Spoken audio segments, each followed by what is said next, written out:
They buried him at midnight in the grove where no one would think to look. The Alpha King's firstborn son, heir to the throne of Valdoria, lowered into the cold earth while his heart still beat. His own brother had ordered it done. His own blood had shoveled dirt over his face while he lay paralyzed, unable to scream, unable to fight, able only to feel each clump of soil stealing his air. By morning, the prince would be nothing but a corpse, and the throne would pass to the one who deserved it least. But they hadn't counted on her. Vesna was a rejected Omega, cast out by her pack for a shame she couldn't speak of, surviving on the edges of the forest where decent wolves never ventured. She had nothing. No status, no protection, no future. She was the kind of wolf that others pretended not to see. So when she stumbled upon the freshly turned earth, when she pressed her ear to the ground and heard the faintest scratching beneath, no one was watching. No one saw her fall to her knees. No one witnessed her tear into the soil with her bare hands until her fingers bled and her nails cracked and her lungs burned from effort. No one saw her drag the prince from his grave. And no one could have predicted what would happen next. Because the moment Vesna breathed life back into Soren's frozen lungs, something ancient stirred between them. A bond that shouldn't exist, a connection that defied every law of their kind. She had saved the Alpha King's son. In return, he would offer her protection, shelter, everything she'd lost. But only under one condition. He would never let himself care for her. Neither of them understood how impossible that vow would become. The forest had a way of swallowing the unwanted. Vesna had learned this truth 3 moons ago, when her father had dragged her to the boundary stones and thrown her across them like refuse. She remembered his face, twisted with disgust, remembered her sister Cressida watching from the doorway with cold satisfaction. Most of all, she remembered the silence of her pack. Dozens of wolves who had known her since birth, and not a single voice raised in her defense. Rejected, cast out, erased. The word followed her like a shadow, branded deeper than any physical mark. In the hierarchy of wolves, rejected Omegas ranked below servants, below prisoners, below the dirt beneath one's claws. They were considered cursed, contaminated. Most didn't survive their first winter alone. Vesna had survived 3 moons. But survival and living were not the same thing. Tonight, she moved through the trees on silent feet, her threadbare cloak pulled tight against the autumn chill. She was hunting for mushrooms, for roots, for anything that might quiet the gnawing emptiness in her stomach. The Forbidden Grove was dangerous territory, too close to the palace grounds, but desperation had long since killed her caution. That's when she smelled it. Blood, fresh and metallic, cutting through the damp forest air. And beneath it, something else, something that made her wolf stir with sudden alertness. An alpha scent, powerful and rich, but wrong somehow. Fading, dying. Vesna should have run. Every instinct screamed at her to flee, to avoid whatever violence had occurred here. Rejected Omegas who stumbled into pack business didn't live to tell the tale, but her feet carried her forward. The clearing opened before her, moonlight spilling across churned earth. Someone had been digging here. Recently. The soil was loose and dark, piled in careless mounds around a shallow depression. And there, near the base of an ancient oak, she saw it. A hand. Pale fingers barely visible above the dirt, twitching with the faintest movement. Vesna's heart stopped. Then it exploded into frantic rhythm. She ran to the spot, dropping to her knees, her hands already clawing at the earth. The soil was packed tighter than it looked, and her fingers screamed in protest as she tore at it. Dirt wedged beneath her nails, cracking them. Her palms scraped against stones. She didn't care. Someone was buried here. Someone still alive. She dug until her shoulders burned. She dug until her fingers left bloody streaks across the earth. She dug until she uncovered a face. A man's face. Young, maybe 25 summers, with sharp features and dark hair matted with soil and blood. His eyes were closed, his lips blue. but when Vesna pressed her hand to his chest, she felt it. A heartbeat. Faint. Stuttering. But there. She brushed the remaining dirt from his nose and mouth, tilting his head back to clear his airway. His chest rose slightly, fell, rose again. He was breathing. Barely. But he wouldn't last long. Whoever had buried him had known what they were doing. The soil had been packed to suffocate slowly, to ensure he felt every moment of his death. Vesna grabbed his shoulders and pulled. He was heavy, far heavier than she expected. Pure muscle and alpha bulk that her omega frame strained to move. But she hooked her arms beneath his and dragged him inch by inch from the grave, grunting with effort, her boots slipping in the loose earth. When she finally hauled him free, she collapsed beside him, gasping. That's when the moonlight caught his face properly. That's when she saw the sigil embroidered on his torn shirt, the silver threading that no common wolf would ever wear. The royal crest of Valdoria. Vesna's blood turned to ice. She knew this face. Everyone in the kingdom knew this face. Prince Sorin, firstborn son of Alpha King Kalen, heir to the throne. The prince who had been announced dead 3 days ago. Dead from a hunting accident, the palace had claimed. A tragic fall, a broken neck, a kingdom in mourning. But here he was, very much alive, buried in a shallow grave in the Forbidden Grove. Someone had tried to murder him. Someone had lied about his death. And now Vesna, a rejected Omega with no status and no protection, was kneeling over his unconscious body. If anyone found her here, they would kill her. No questions asked. An Omega alone with the missing prince? She would be blamed for whatever had happened to him. She needed to leave. Now, before anyone came. Vesna was halfway to her feet when his hand shot out and grabbed her wrist. His grip was weak but desperate. His eyes fluttered open, unfocused, glazed with pain and oxygen deprivation. But they found her face and held. "Don't," he rasped, his voice barely a whisper. "Don't leave me."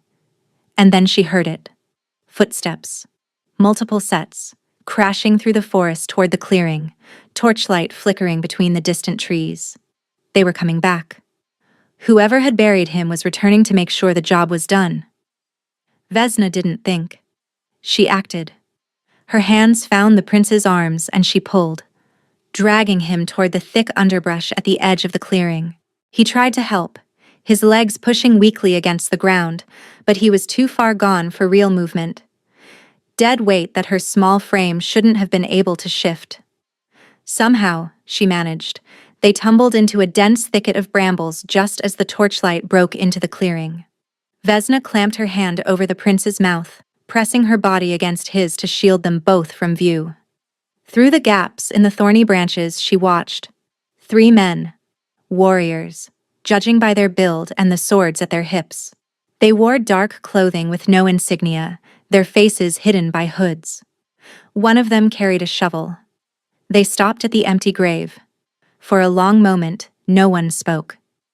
Then the largest one cursed viciously. "He's gone." His voice was deep, rough with disbelief. "The dirt's been disturbed. Someone dug him out." "That's impossible," another hissed. "No one comes here. No one knew." Clearly someone did. The large man kicked at the scattered soil. "Spread out, find him. If he reaches the palace, if he tells anyone." "The kingdom still thinks he's dead," the third interrupted. "Even if he surfaces, who would believe him? Prince Corvus has already been named heir. The Alpha King has already mourned. Prince Corvus." The name hit Vesna like a blow to the chest. The prince's own brother had done this. His own blood had buried him alive. Beside her, Sorin had gone rigid. His eyes were open now, clear with a terrible understanding. He'd heard everything. "Find him anyway," the large man ordered. "Dead this time. No mistakes." The men spread into the forest, their torches casting dancing shadows through the trees. Vesna held her breath until her lungs screamed. The prince didn't move, didn't blink, and just stared at the spot where the men had stood with an expression that made something twist in her chest. Betrayal. raw and bottomless. She knew that look. She'd worn it herself. They waited until the torchlight faded completely, until the footsteps grew distant and eventually disappeared. Only then did Vesna release her grip on his mouth. "Can you stand?" she whispered. Soren attempted to rise. He made it halfway before his legs buckled, his body pitching forward. Vesna caught him, staggering under his weight, her arms wrapping around his torso to steady him. "Easy," she murmured, slowly. His scent washed over her, even weakened as it was, alpha through and through. Dominance and power, and something underneath that reminded her of winter pine. It should have frightened her. Alphas were dangerous, especially to unmated omegas, but right now, this alpha was barely conscious, leaning on her like she was the only solid thing in his world. "My brother," he rasped. "Corvus did this." "I heard." A bitter laugh scraped from his throat. "He always wanted the throne. I just never thought—" He stopped, his jaw clenching. "I can't go back. If I return to the palace, he'll finish what he started. He has our father's ear. He has the guard's loyalty." "Then where?" Vesna asked. "I don't know." His weight shifted against her, and she felt the tremor running through his muscles. Exhaustion, blood loss, the lingering effects of whatever they'd used to paralyze him. "I don't know anything anymore." Vesna should have left him there, should have pointed him toward the nearest village and disappeared back into the forest where she belonged. This wasn't her fight. These weren't her enemies. But she remembered the hand reaching from the grave, the desperate grip on her wrist. "Don't leave me. I know a place," she heard herself say. "Abandoned. Safe. At least until you recover." His eyes found hers in the darkness, even weak, even shattered. There was something sharp in that gaze. Something that assessed and measured. "Why would you help me?" he asked quietly. "You're a rejected Omega. I can smell it on you. Helping me gains you nothing." "Maybe I know what it feels like," Vesna said, "to be buried by the people who should have protected you."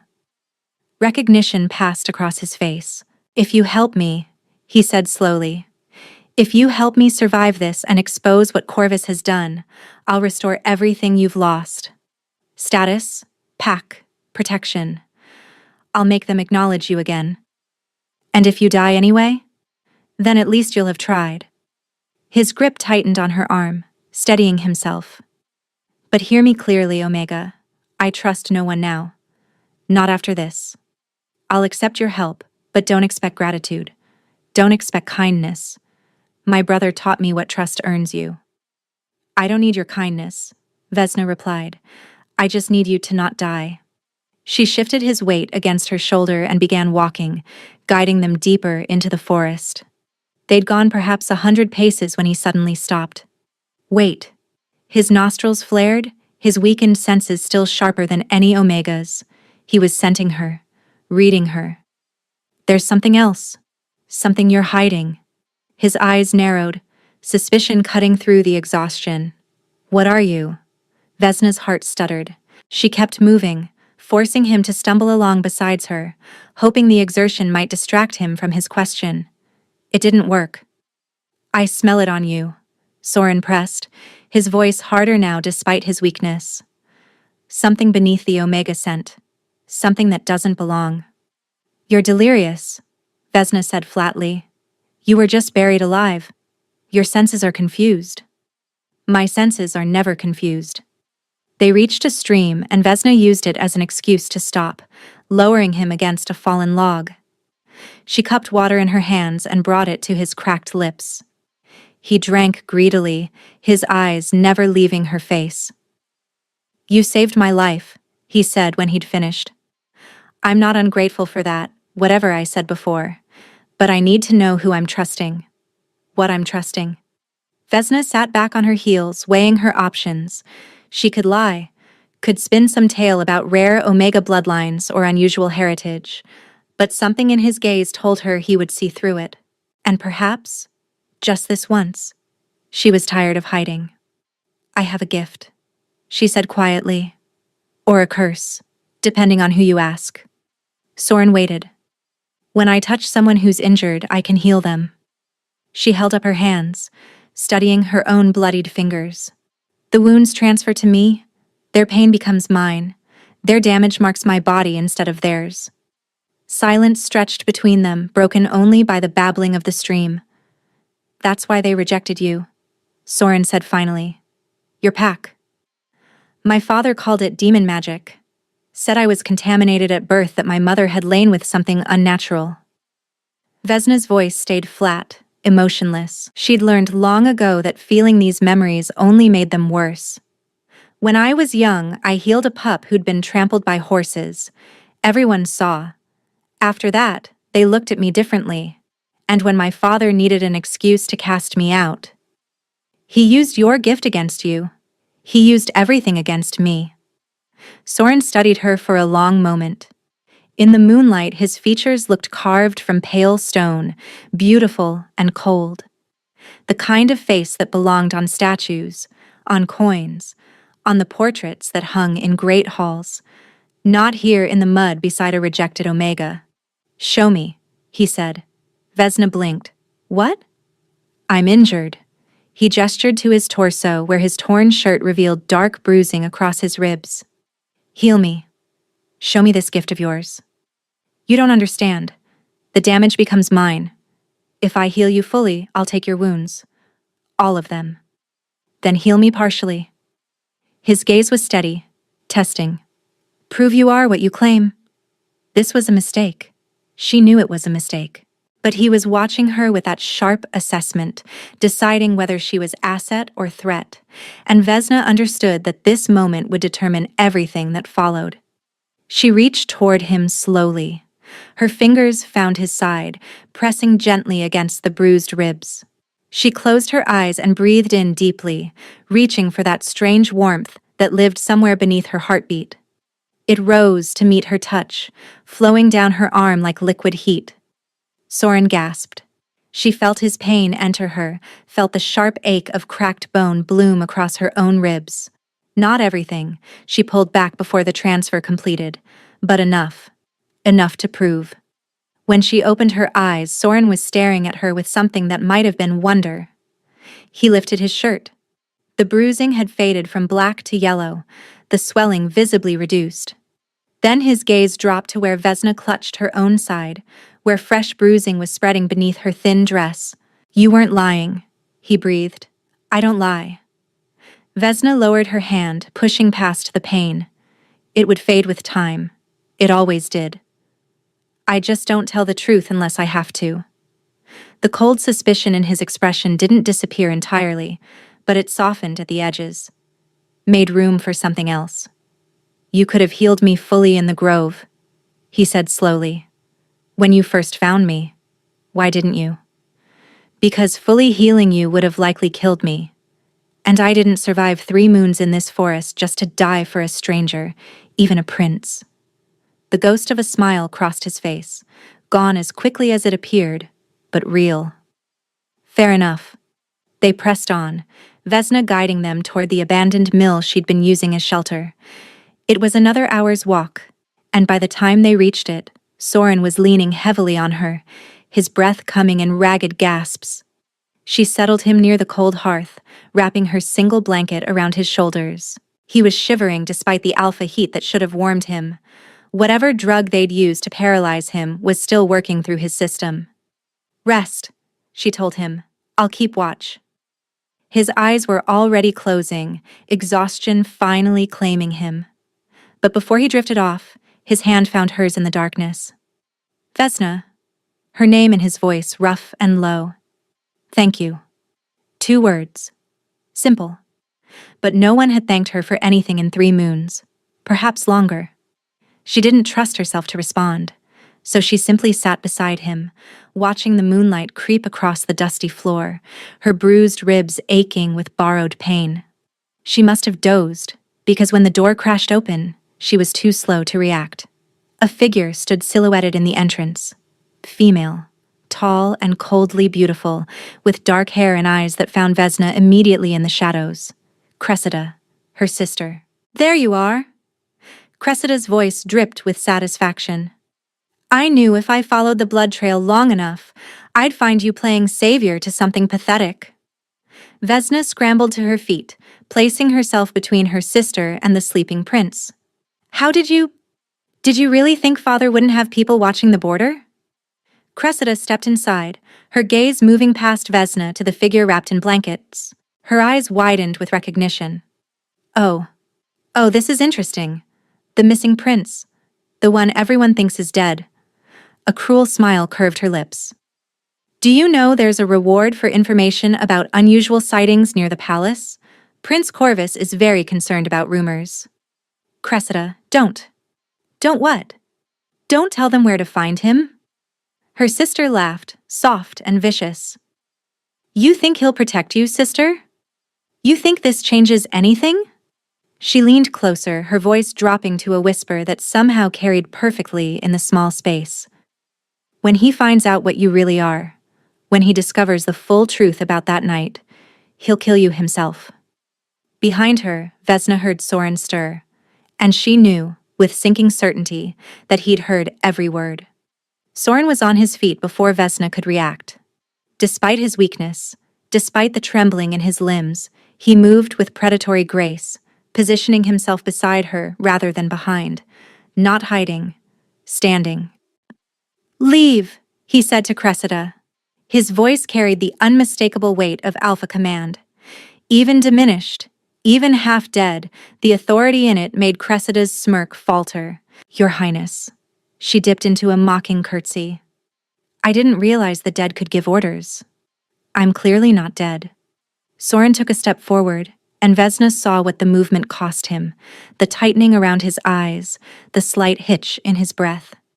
Which means, the story your new prince has been telling is a lie.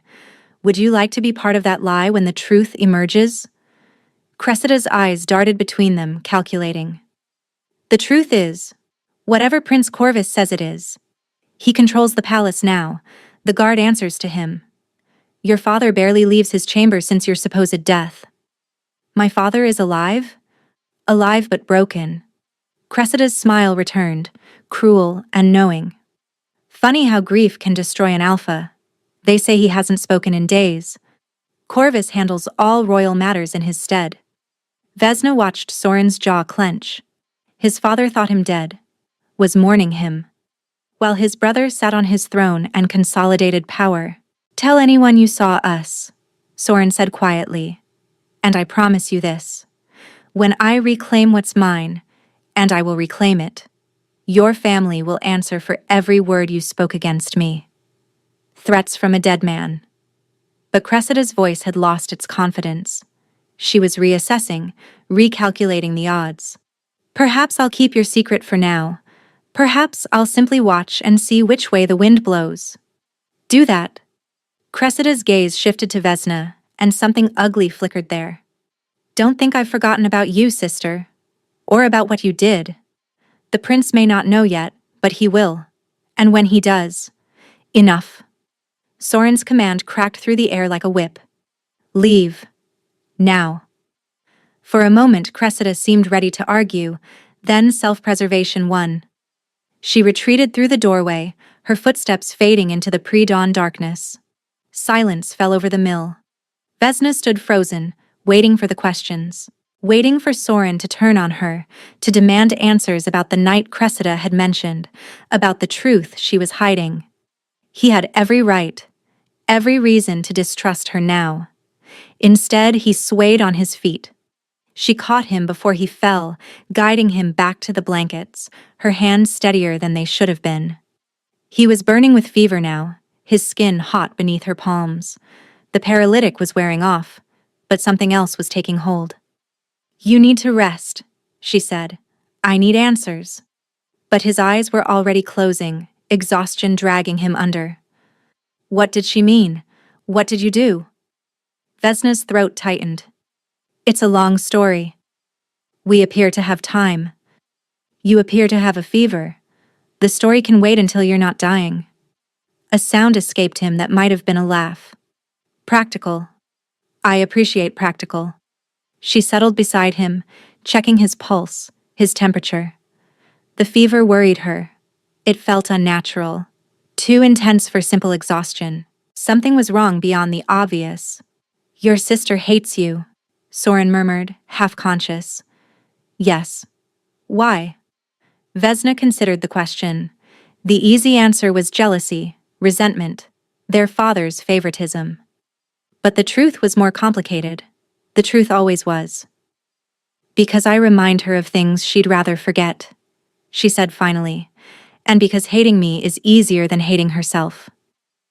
Soren's eyes opened slightly, focusing on her with surprising clarity. That sounds familiar. Brothers and sisters, Vesna said quietly, we wound each other deepest. Yes. He reached out, and for a moment she thought he would touch her face. Instead, his fingers found her hand, closing around it with weak pressure. Thank you. For not running when she came. For standing between us. You were unconscious. Someone had to. You could have let her take me, collected the reward yourself. I don't want rewards. Then what do you want, Vesna? The question caught her off guard. No one had asked her that in longer than she could remember. What did she want? Safety? Acceptance? To stop running? Stop hiding? Stop being the thing that everyone feared? I want to matter, she said before she could stop herself. To someone. Anyone. I want to exist in a way that isn't just surviving until tomorrow. Soren was quiet for a long moment. When he spoke, his voice was barely a whisper. You matter to me. Right now, in this moment, you are the only person in this kingdom who matters. The words shouldn't have affected her. They were born of fever and desperation, the gratitude of a man who had no one else. They meant nothing. But her pulse jumped anyway. She stayed beside him as he slept, watching his chest rise and fall, wondering why his hand in hers felt like something she'd been missing her entire life. Dawn was breaking when she heard them. Horses, multiple riders, moving fast through the forest, and voices calling to each other with the discipline of trained hunters, Corvus's men. They were searching. They moved through the forest like ghosts. Vesna led them along paths she'd mapped during her months of exile, deer trails and dried streambeds, routes that wouldn't hold tracks. Soren struggled to keep pace, his strength returning in fragments, but his fever remained. Whatever was wrong with him, it wasn't getting better. By midday, they'd reached the old watchtower. It had been abandoned for decades, its stones crumbling and its roof half collapsed. But the cellar beneath remained intact, hidden by overgrown brush and forgotten by the patrols that occasionally swept these hills. Vesna had discovered it during her first desperate weeks alone, had claimed it as one of several bolt holes scattered across the territory. We'll be safe here, she said, helping Soren down the narrow stairs into darkness. At least for a few days. The cellar was small but dry, with a fire pit vented through a crack in the foundation. Vesna had stocked it with dried meat, blankets, and candles during better times. Now she was grateful for past paranoia. Soren collapsed onto the bedding she'd arranged, his breathing labored. In the candlelight she could see how pale he'd become, how the shadows had deepened beneath his eyes. This wasn't normal recovery. Something was eating at him from within. Let me see your wounds, she said. He didn't argue, too weak for pride. She helped him remove his tattered shirt, her fingers brushing against skin that burned like a brand. The bruises she'd partially healed had faded completely now. But there, over his heart, she saw something that made her blood freeze. Black lines. They spread from a point just below his collarbone like cracks in ice, threading outward in delicate, terrible patterns. They hadn't been there before. She was certain. What is this? She breathed. Soren looked down at his own chest. For a moment, surprise flickered across his face. Then it faded into something worse. Recognition. Nightshade venom, he said quietly, mixed with something else. Something magical. Corvus showed me the vial before they buried me. He wanted me to know what was killing me. Poison? Vesna's hands hovered over the dark lines, afraid to touch. Why didn't you tell me? Because there's no cure. His voice was flat, emptied of hope. Nightshade venom alone would have killed me within hours. Whatever they added slowed it, made it linger. He wanted me to suffer, to feel my body failing piece by piece. But you're still alive. You're fighting it. For now. Soren met her eyes and she saw the truth there, the acceptance. The poison feeds on something.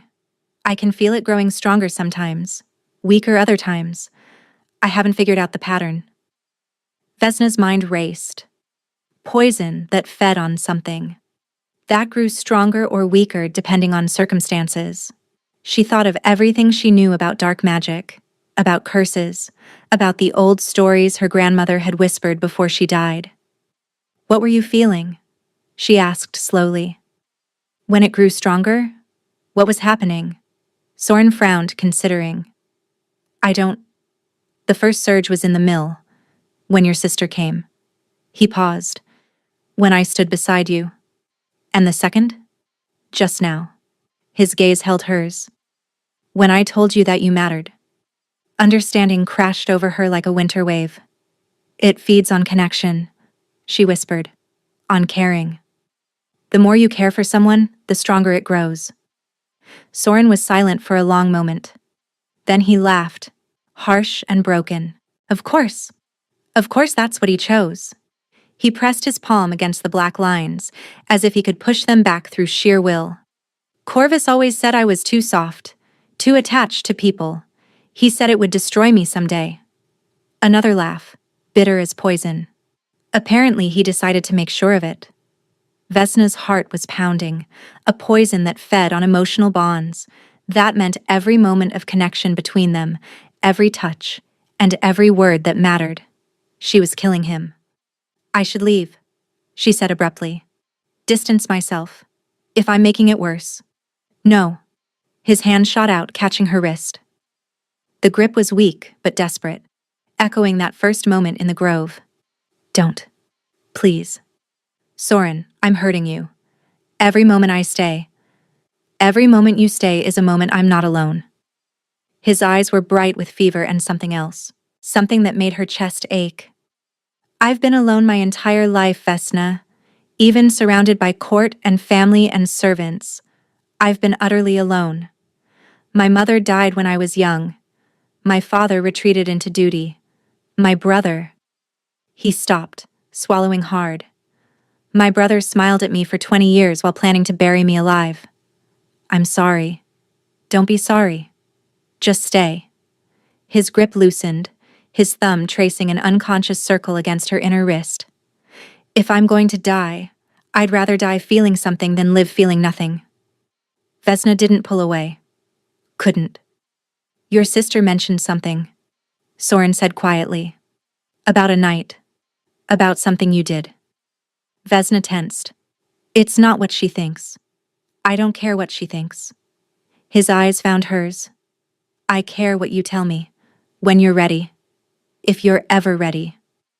It wasn't forgiveness for something she hadn't confessed. It was something better. It was trust. Tell me about her, she said softly, changing the subject. Your mother. Soren's expression shifted. Grief and love tangled together. She was kind. That's what I remember most. In a court full of politics and posturing, she was genuinely kind. She used to sing to me when I couldn't sleep. Old songs, lullabies from before the kingdoms formed. What happened to her? She died. The words came out carefully, controlled. When I was 8. An illness, they said. She wasted away over months, growing weaker and weaker until one morning she simply didn't wake. His jaw tightened. I've always wondered if it was really illness. If Corvus... He stopped himself, shaking his head. He would have been 10, Vesna said. Could a child really? You don't know my brother. Soren's voice was quiet but certain. He was never really a child. Never played, never laughed, and never seemed to want anything except what I had. Our mother preferred me. I know that's a terrible thing to say, but it was true. She tried to hide it, but Corvus knew. He always knew. Vesna thought of her own sister. of the jealousy that had curdled into hatred over years of perceived slights. "And your father?"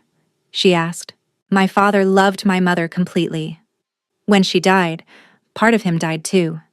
He became distant, cold. He ruled justly, but without warmth." Soren's eyes found hers. "Until now, I never understood why he kept everyone at arm's length. Never understood why he refused to form attachments." "You think he knew?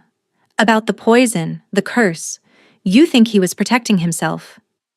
"I think he was protecting me." Soren's voice cracked. "I think he knew that loving someone in our family meant destroying them, and he spent 20 years trying to keep me safe by keeping me alone." The weight of it settled over them both. "The cure," Vesna said suddenly. "There has to be one. Poisons have antidotes. Curses can be broken." "Vesna." "No." She pulled her hand free, standing. "I didn't dig you out of that grave just to watch you die slowly. There's a solution. There's always a solution." Soren watched her pace, something like wonder in his fevered gaze. "You really believe that?" "I have to." She stopped, facing him. "Because the alternative is unacceptable." For a long moment neither spoke. Then Soren reached toward her, his fingers brushing her cheek with heartbreaking gentleness. "I don't deserve you," he murmured. "Probably not." But she leaned into his touch anyway, just for a moment. Just long enough to feel the connection spark between them. The black lines over his heart pulsed and spread another inch. 3 days passed in the cellar. 3 days of Vesna watching the poison creep across Soren's chest like dark frost. 3 days of rationing touches, measuring words, trying to keep him alive while knowing that every moment of comfort she offered was slowly killing him. She should have left. Every rational thought screamed at her to go, to put distance between them, to give him a chance at survival. But Soren had made her promise to stay, and something in his voice, when he asked, something raw and breaking, had stripped away her ability to refuse. So she stayed, and she searched. The Watchtower's cellar held old books, journals left behind by whoever had lived here decades ago. Vesna read through them with desperate attention, searching for anything about magical poisons, about curses that fed on emotion, about cures that might exist. She found fragments, mentions of dark magic practitioners in the mountains, references to healers who could draw poison from the blood, and one passage, underlined by a hand long dead, that made her heart stop. "The corruption of Nightshade, when bound with blood magic, can only be purged by one whose gift works in opposition. What is taken must be given. What is poisoned must be cleansed. The healer who absorbs must also have the strength to transform." Vesna read the passage 3 times. Her gift. Her curse. The power that had gotten her rejected, cast out, branded as dangerous. It could save him. If she took the poison into herself, absorbed it the way she absorbed wounds, she could cleanse his blood. But Nightshade venom alone was lethal to anyone who ingested it. Combined with blood magic, the amount required to purge his system completely would almost certainly kill her. She looked at Soren, sleeping fitfully on the makeshift bed. The black lines had spread to his shoulders now, threading toward his throat. His breathing was labored, his fever unbreakable. He had days at most, maybe less. "There's a way." Soren's eyes opened. She hadn't realized he was awake. "What did you find?" Vesna hesitated. She could lie, could tell him she'd found nothing, that she was still searching. He was too weak to read the journals himself. But she remembered what he'd said about trust, about his brother's betrayal, about spending 20 years surrounded by lies. "My gift," she said quietly. "I can absorb the poison, draw it out of you the way I draw out wounds." Hope crossed his face, quickly suppressed. "What happens to you when you do?" "I don't know." A lie. She knew exactly what would happen, but she couldn't tell him. If he knew the cost, he would refuse to let her try. "You're lying." His voice was gentle but certain. "I can hear it in your heartbeat." Vesna looked away. The poison would transfer to me. I would... She stopped, gathering herself. There are risks. You would die. Not a question. A statement. Possibly. Definitely. Soren pushed himself upright, the effort clearly costing him. I know Nightshade, Vesna. I know what it does. You can't absorb it and survive. You don't know what I can survive. I won't let you sacrifice yourself for me. It's not your choice. The hell it isn't. He was standing now, swaying but determined. I am not worth dying for. Do you understand me? I'm the fool who trusted his brother, who never saw the knife coming, who let himself get buried alive without a fight.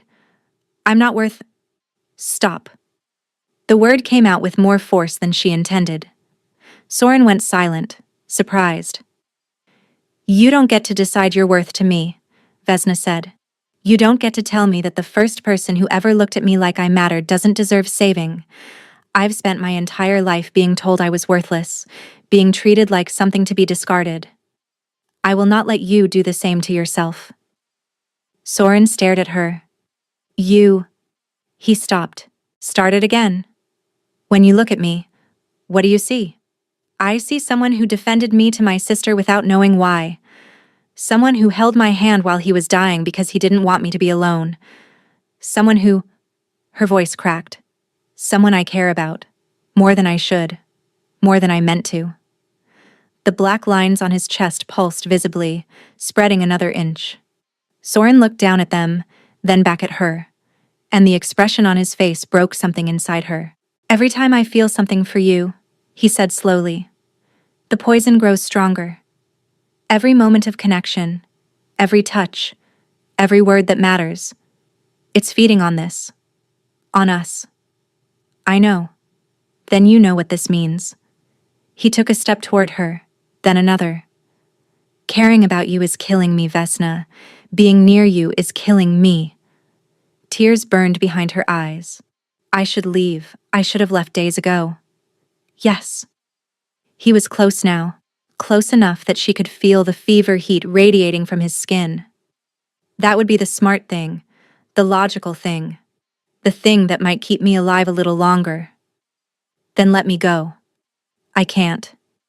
His hand found her face, cupping her cheek with trembling fingers. I tried. Every night since you found me, I've tried to push you away, to build walls between us, to not feel what I'm feeling. Soren, I love you. The words fell from his lips like stones into still water. I love you, and I've known it since the moment you reached into the dirt with your bare hands and refused to let me die alone.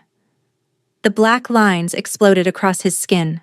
Soren gasped, his body convulsing. His hand fell from her face as he staggered backward, clutching his chest. The poison was racing now, spreading visibly beneath his skin, threading up his neck toward his face. Vesna caught him as he fell. No, she sobbed. No, no, no, hold on, please hold on. His eyes found hers, already glazing with pain. Worth it, he whispered, saying it, worth it. Don't you dare die, don't you dare. Tell me you love me. His voice was fading. Please, let me hear it once. She couldn't. The words would kill him. Every emotion they shared was another inch of poison through his veins. But he was dying anyway. He was dying, and she couldn't save him, and he deserved to know before the end. I love you, she breathed. I love you, Soren. His eyes closed. His body went still. And somewhere in the distance, Vesna heard horses approaching.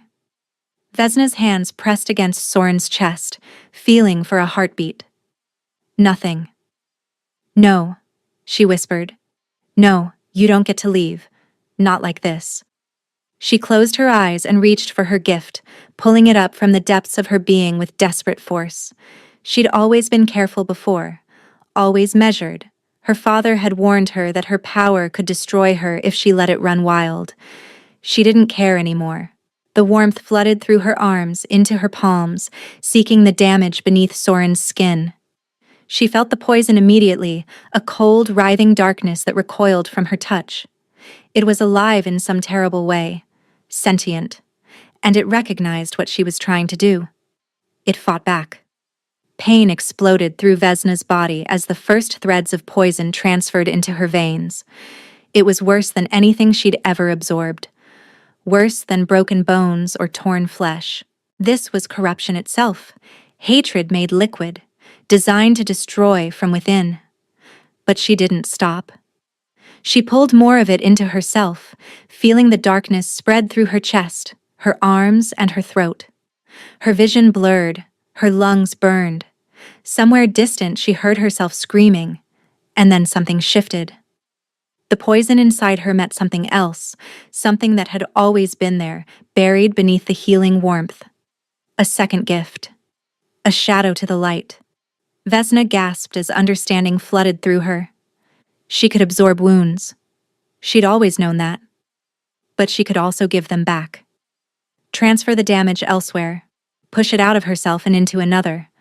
That was the truth her father had discovered. That was why he'd really cast her out. Not because she was a healer, because she was something far more dangerous. The memory crashed over her. That night. The night everything had changed. She'd been 14, trying to save her mother from a wasting sickness.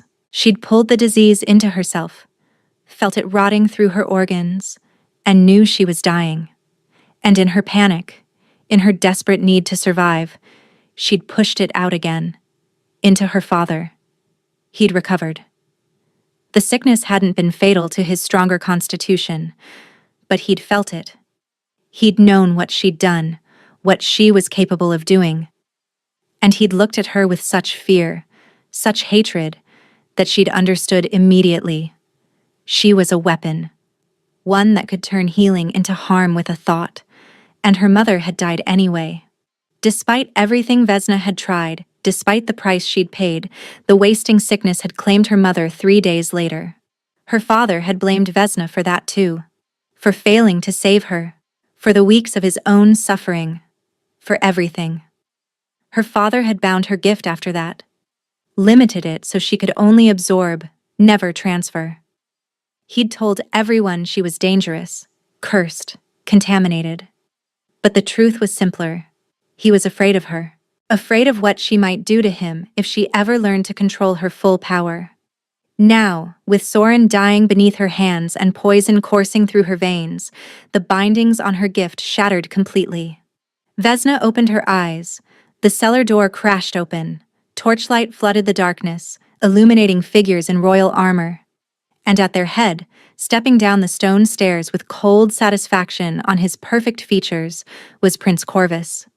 He looked like Soren, the same dark hair, the same sharp jaw. But where Soren's eyes held warmth beneath their grief, Corvus's held nothing at all. Empty, hollow, the eyes of something wearing a human face. "Well," Corvus said softly, "isn't this touching? The rejected Omega, trying to save the prince who was already dead." Vesna didn't move from Soren's side. She could feel the poison still inside her, could feel her new understanding of her gift pulsing through her veins. But she was weak. So weak. Using this power now might kill them both. "He's not dead," she said. "He will be." Corvus descended the final steps, his guards spreading out behind him.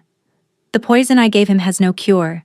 It feeds on love, on connection, on every soft emotion he was foolish enough to feel. By now, it should have consumed him completely." It didn't. Surprise surfaced in Corvus's hollow eyes, quickly hidden. Impossible. The dosage was precise. The magic was flawless. "Your magic," Vesna said slowly, pieces clicking together in her mind, "came from someone. Blood magic requires blood. Whose did you use?" Corvus's smile returned, sharp and cruel. "Clever little Omega. Does it matter? The witch is dead now. Your father made sure of that." He was quite eager to silence her once she'd served her purpose. Couldn't have anyone knowing his bloodline carried magic, could he? The world tilted beneath Vesna, her grandmother. The stories she'd been told about her grandmother's death, the illness that had claimed her suddenly, the way her father had refused to speak of her afterward. "My father killed my grandmother," Vesna breathed. For you. He killed her for himself, Corvus corrected. I merely provided the opportunity. She was one of the old blood witches, your grandmother. One who could bind poison to emotion and ensure my brother's destruction. Corvus tilted his head, studying her. She looked rather like you, actually.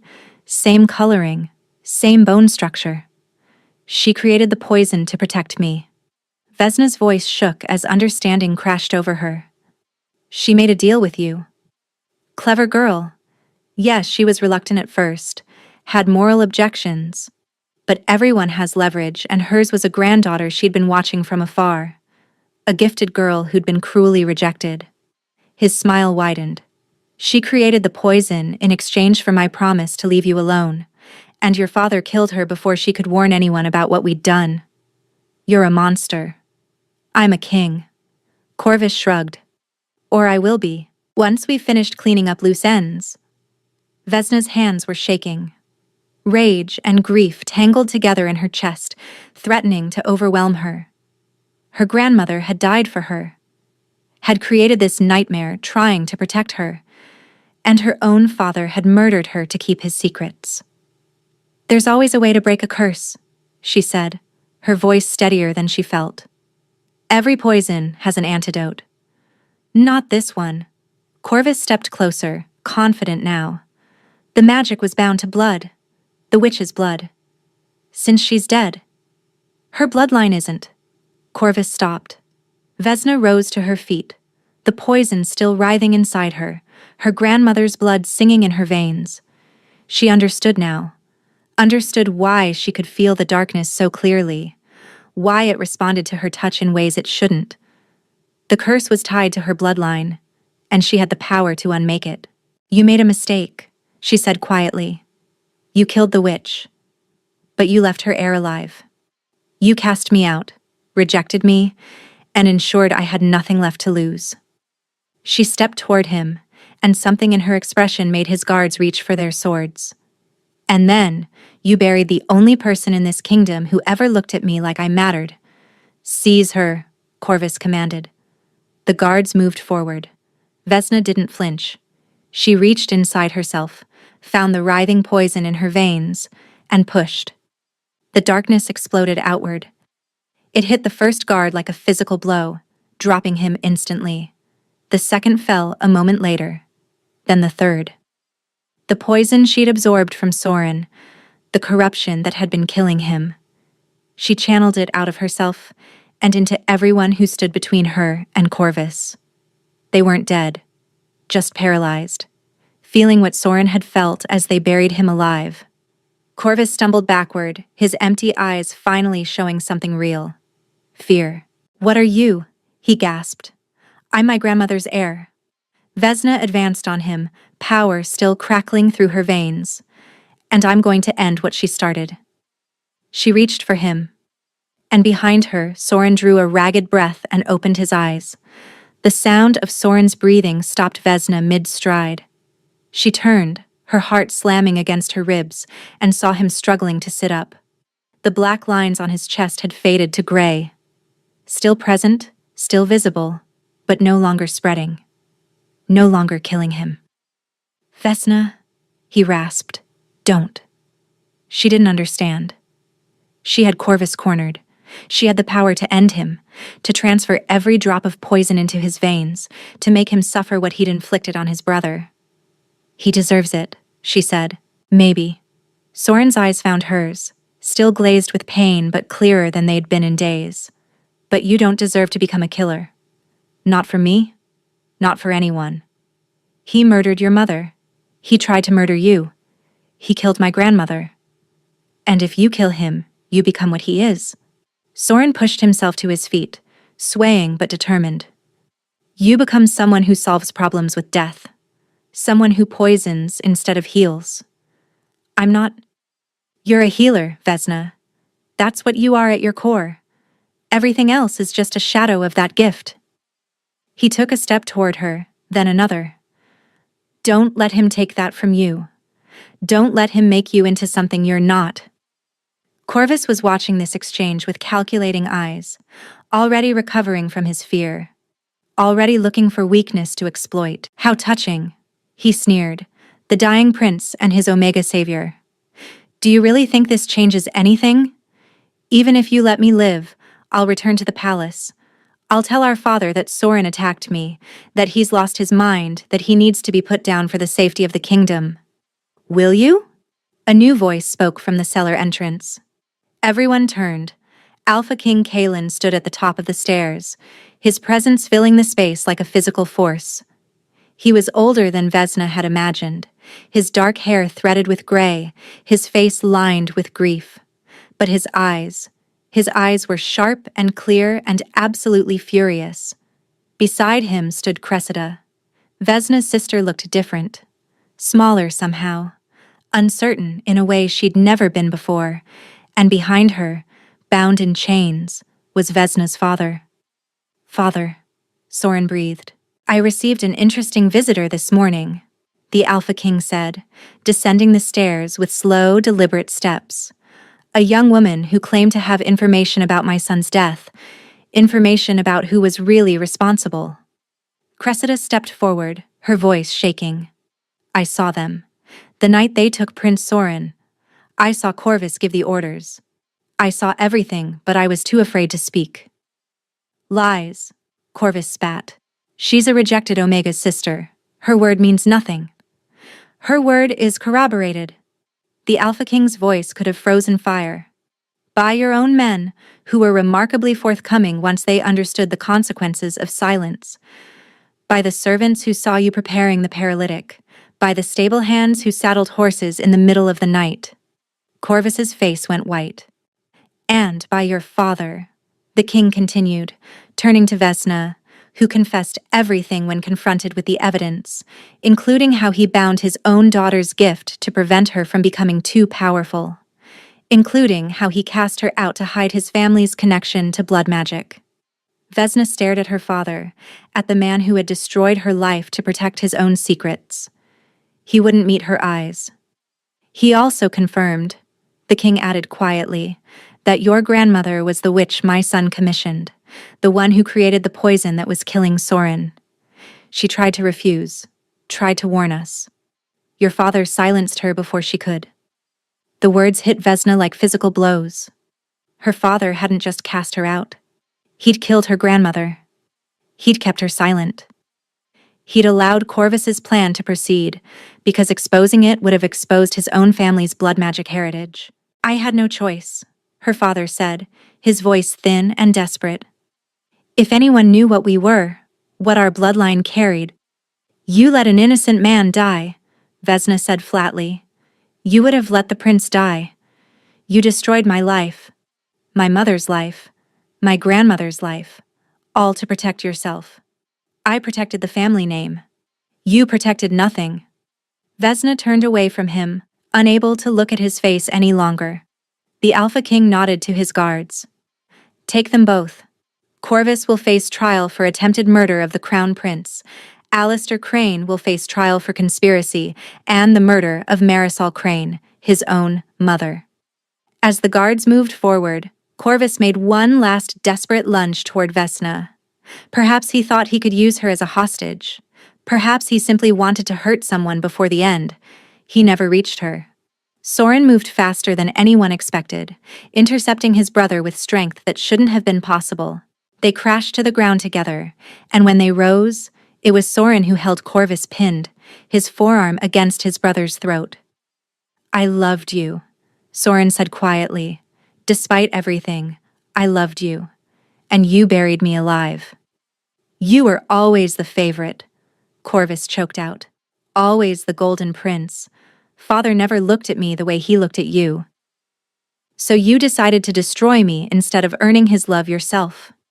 Soren's voice was heavy with grief. You wasted your entire life hating me for something I never chose. He released his brother, stepping back as the guards took hold of Corvus's arms. Take him away, the Alpha King commanded. I can't look at him anymore. As Corvus was dragged up the stairs, he screamed threats and curses, promises of revenge that echoed off the stone walls. No one listened. No one cared. When the cellar finally fell silent, Soren turned to Vesna. You saved me, he said simply. You stopped me from becoming a murderer. She managed a weak smile. I think we're even. Not even close. He crossed the distance between them, his hands finding her face, tilting it up toward his. You dug me out of my grave with your bare hands. You took poison into your own body to cleanse mine. You faced down my brother with nothing but your gift and your courage. Soren, I love you. He said it clearly, deliberately, without hesitation. And I don't care if saying it kills me. I won't spend another moment pretending otherwise. Vesna's eyes went to his chest, waiting for the black lines to spread. They didn't. The curse was broken. Her grandmother's blood magic, channeled through her own gift, had unraveled it completely. The poison that fed on love had been purged, and what remained was just them. Just two broken wolves who had somehow found each other in the darkness. I love you too, she whispered. Soren kissed her. It was everything a first kiss should be and nothing like she'd imagined. Gentle and fierce, desperate and patient, the beginning of something that neither of them had dared to hope for. When they finally broke apart, the Alpha King was watching them with an expression that might have been a smile. I believe, he said slowly, that I have a throne to restore to its rightful heir, and a new member to welcome into the royal family. Vesna blinked.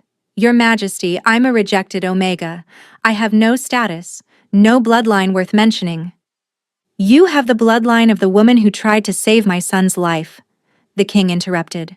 You have the gift that broke the curse my youngest son created. And you have the love of my heir. His eyes softened. That is more than enough. Cressida stepped forward hesitantly. Vesna, I know I don't deserve your forgiveness. I knew Father was wrong about you. I always knew. But I was afraid and jealous and...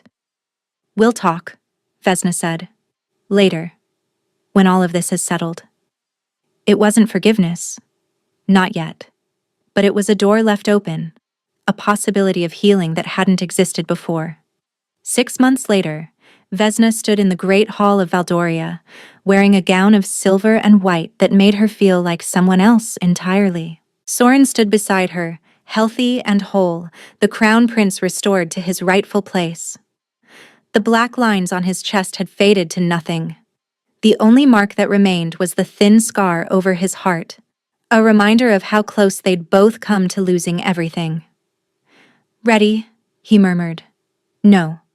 Vesna smiled despite her nerves, but I don't think anyone's ever ready for this. The priest began the bonding ceremony, his voice echoing through the hall packed with nobles and commoners alike. Vesna barely heard the words. She was too busy watching Soren's face, seeing the joy there, the love that no longer had to hide. When the time came for their vows, Soren took her hands in his. I was dead when you found me, he said quietly. Not just buried, but dead inside. Empty. I'd spent my whole life keeping everyone at a distance because I was afraid of what caring might cost. And then you reached into the dirt with your bare hands and refused to let me stay buried. Tears burned behind Vesna's eyes. You saw me when no one else would look. You stayed when everyone else would have run. You loved me when loving me was literally killing you. His voice cracked. I don't have the words for what you mean to me. I don't think the words exist. But I'm going to spend the rest of my life trying to find them. When it was her turn, Vesna's voice was steadier than she expected. I was rejected, she said, cast out, told that I was worthless, dangerous, better off forgotten. I believed it for so long that I forgot what it felt like to matter to anyone. She squeezed his hands. And then you looked at me like I was the most important person in your world. You trusted me with your life, with your secrets, with your heart. You saw the parts of me I'd been taught to hate and loved them anyway. Soren's eyes were bright with unshed tears. I love you, Vesna said. I love you, and I'm not afraid to say it anymore. I'm not afraid of what it might cost. Because you taught me that some things are worth any price. The priest pronounced them bonded. Soren kissed her. The hall erupted in cheers, But as they walked out together, hands intertwined, Vesna caught sight of two figures at the edge of the crowd. Cressida, watching with an expression that was almost pride. And beside her, a young woman with Vesna's own coloring and their grandmother's sharp eyes. A cousin she'd never known existed, discovered during the investigation into their family's blood magic heritage. The bloodline continued. The gift would pass on to new generations, and this time, it would be nurtured instead of feared. Soren leaned close as they stepped into the sunlight. "What are you thinking?" Vesna smiled at him, at this man who had changed everything, who had been buried in darkness and emerged into light.